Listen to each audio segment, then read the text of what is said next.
From UFOs to psychic powers and government conspiracies, history is riddled with unexplained events.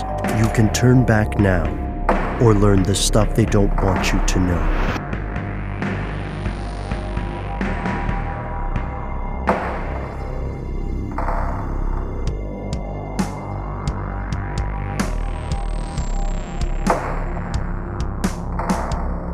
Today's episode is something that, Matt, I think you and I are both pretty excited about because we're diving into something with some folklore, some mythology, some twists and unexpected turns. And you and Mission Control and I are not alone in this endeavor. You see, today's episode comes to us courtesy of Pedro. Pedro, hope you're listening because this episode is for you, man. Pedro, you wrote in to say the following. I think, Matt, maybe we can double dragon this a little and pass off the email. So want to hear it? Here it goes.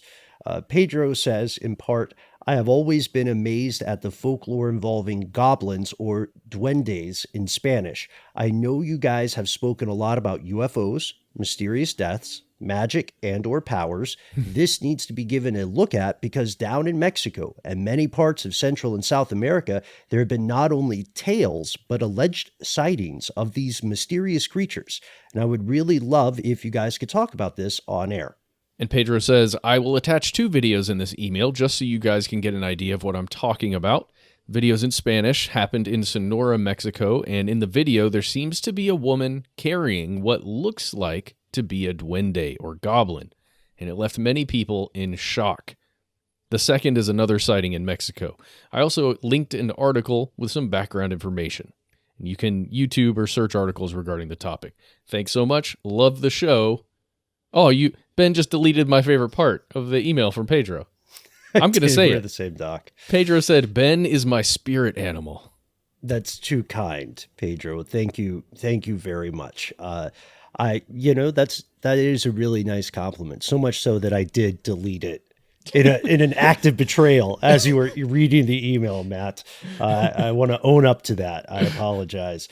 But this is interesting because, over the years, you and I have, I think we both loved cryptids growing up. And over the years doing this show, we've explored tons and tons of cryptids that a lot of people aren't very well aware of. And I don't know about you, Matt, but I was surprised to find that while the concept of duende may be unfamiliar to a lot of us listening today, Pedro is right. It is incredibly common in Mexico, Central and South America, as well as the Philippines. It's everywhere. And other parts of the world. And what we're going to find as we're going through this episode, duendes are just called other things across the world. So it really is just everybody has legends and sightings of this thing, whatever it is, this group of smaller creatures that we're going to learn all about today. Yeah. We'll maybe even meet some of the purported varieties of these creatures, like the Trentes or the Tronates. We'll see. We'll see where the journey takes us. Let's figure out where this belief comes from, and maybe on the way we can sew in a little bit of common modern day knowledge about goblins or where they occur in fiction, because they're still very much a thing. But here are the facts.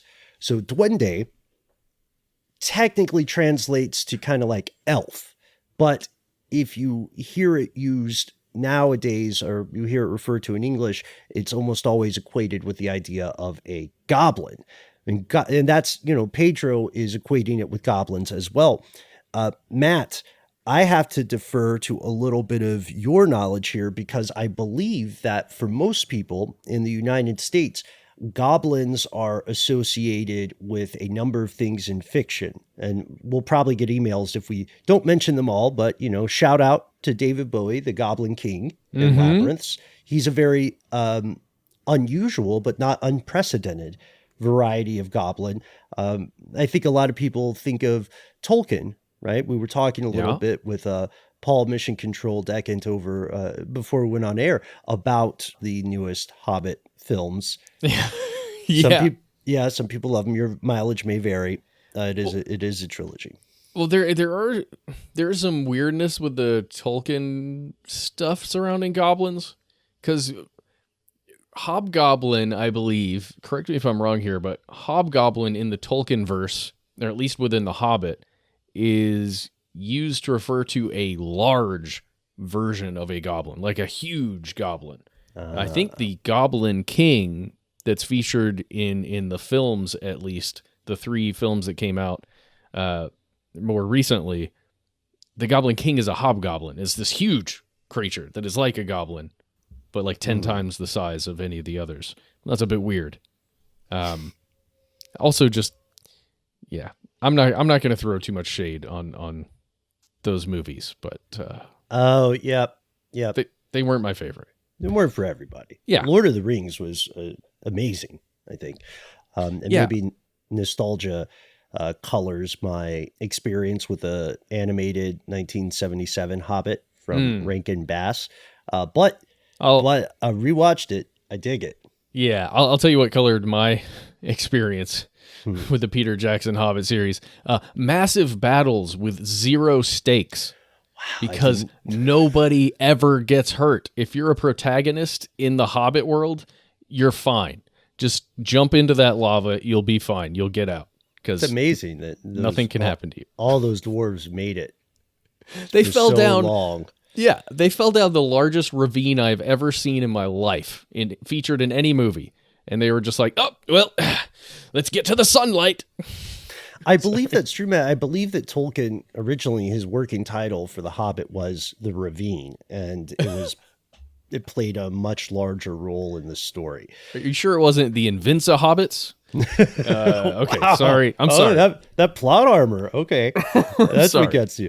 Well, yeah. I know we're on a tangent already in this, but it needs to be said that one of the most important things about David Bowie is that when he is around a series of goblins, all of those other goblins get +1/+1 and they gain mountain walk.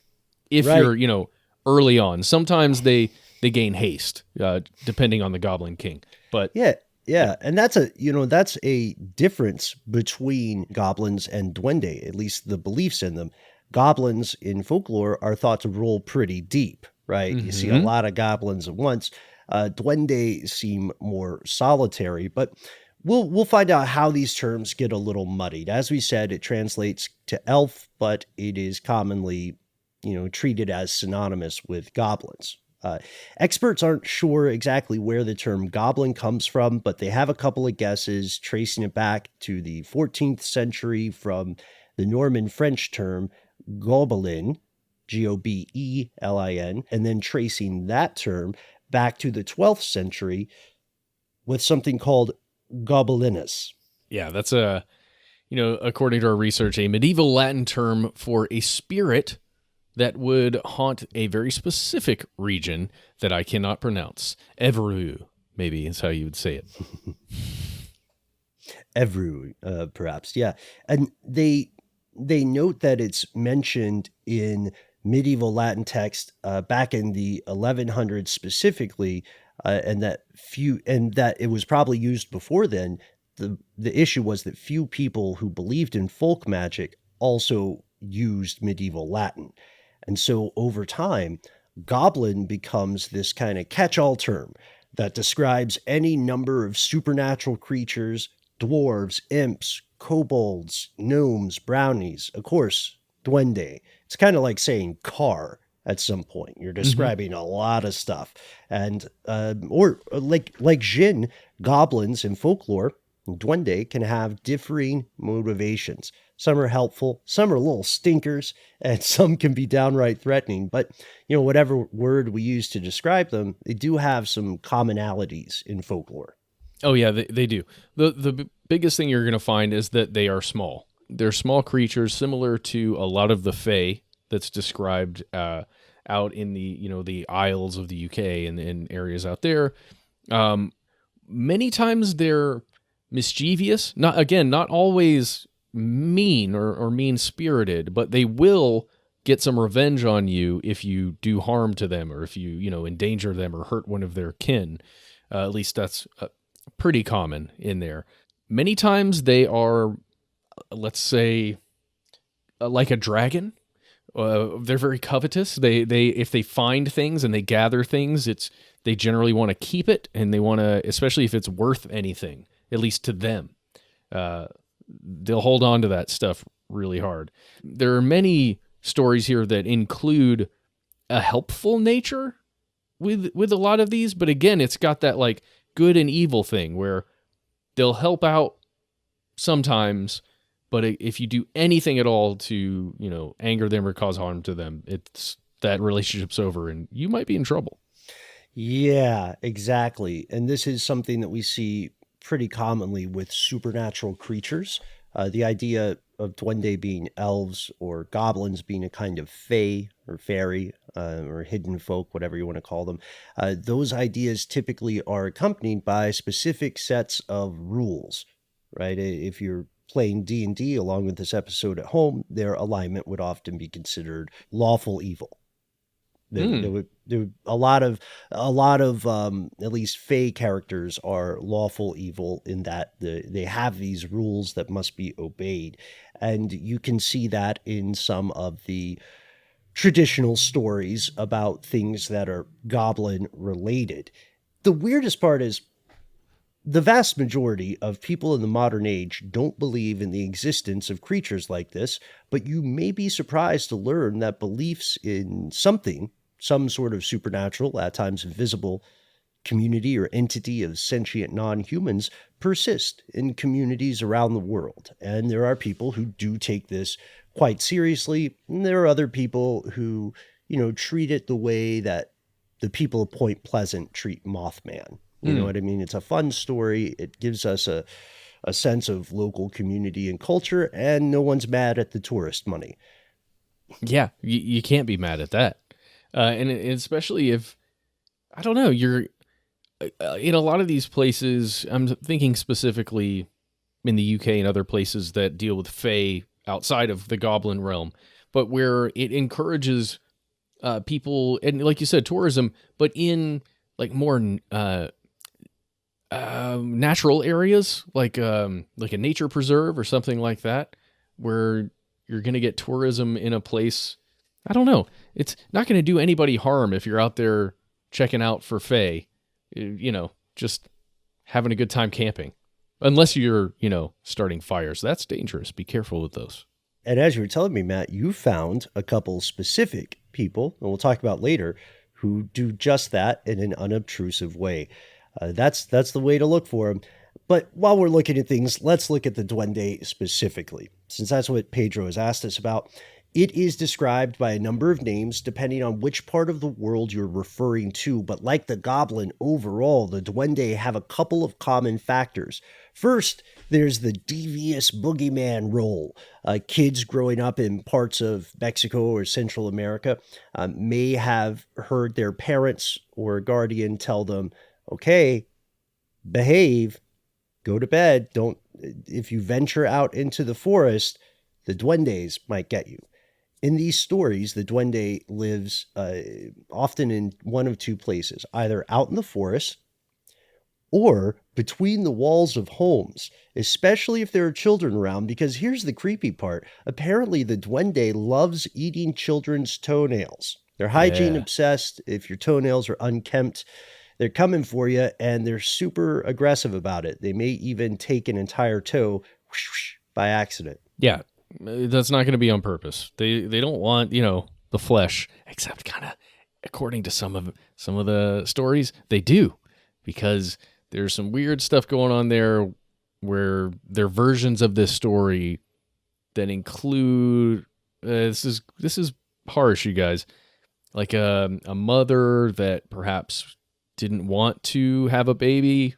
Again, this is folklore, but a mother that didn't want to have a baby, giving that child up essentially to these creatures as a meal. Yeah, I don't even like saying that. Yeah, it's like the idea is that they've escalated in their taste, and they've gone from toenails to flesh. We should pause for a second because there's a story here that Portuguese and Spanish speakers are going to be familiar with, and we need to differentiate between the two. So duende has a different meaning nowadays. It has a couple of meanings. One of them, yes, the idea of this supernatural entity and or spirit and or um, living organism. But secondly, and this is pretty cool, the term has also been used in flamenco music and other art forms to refer to a vibe, like your animal magnetism, your personal Rico suaveness. It's a mystical or powerful force given off by a performer to draw in the audience, which I was not aware of. It's the ability to attract people through your charm, like the Dos Equis guy, Wow. Or like that Ben Boland guy. or that Matt Frederick guy. Or really, let's, all credit due to our one and only Mission Control. That guy Yep. is living duende. Dude, sometimes we log into these Zoom calls and make these episodes, and Paul, Mission Control, just shows up, and you're like, whoa, Whew, what is that feeling? It must be that duende. it must be that duende. So we have this toe chewing boogeyman, Mm-hmm. and that's separate from this personal magnetism.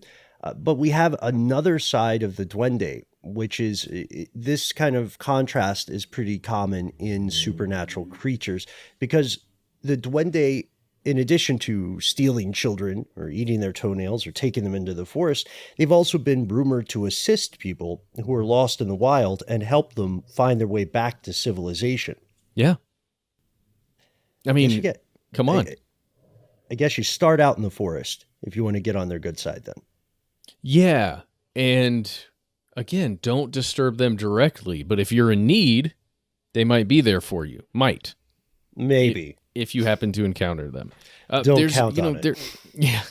Well, there are other stories of the versions of duende that live more in the walls, that are home dwelling, that may actually help out with chores. When everybody goes to sleep and the house is quiet, they may actually help out and do things for the family, for the house. Not necessarily for you, but maybe for you. It's hard because many of these stories try to ascribe what the duende wants, what the goblin wants, what the creature wants, and by doing these things. But who knows? We haven't exactly had a Charlie Rose interview. Ooh, maybe not him, but an interview with one of these guys. Right. We're still waiting for the Fresh Air Terry Gross There we go. segment where she sits down with a duende. I love that you're mentioning the varieties that assist with household chores, because etymologically, it's believed that duende originated as a contraction of a longer phrase, duende casa or dueño de casa, which more or less means master of the house. So maybe that gives us a glimpse into the evolution of the more helpful duende. But again, there are tons of duende. We could just list all of them because they have different traits. Some can summon thunder and lightning. Some are known to pull down people's clothes and pinch them on the butt. Yeah. I think and some are very unpopular. Like Trosgos are super hated. They're considered nuisances. Yeah, I would say, at least in what I've found, the vast majority of videos online, and there are so many videos of supposed duende sightings. The vast majority are, or they feature humans in them that are displaying a lot of fear or like terror when a duende appears or just happens to show up in the middle of a video that looks like it was shot on like the thing that was created before the potato camera. I'm not sure. But yeah, there's a fear associated with seeing one in the moment, at least. Yeah, and that's a huge part of today's story. So we see that Spanish folklore is one of the origin points for the belief in duende. There are tons of specific types in this folkloric universe, and these stories reached across the world in step with the expansion of the Spanish Empire, late 15th century to the early 1800s. But this is not the entire explanation. We're going to pause for a moment for a word from our sponsors, and assuming we don't get snatched by our toes, we'll return with more on Duende. Did you hear that? My drawer again.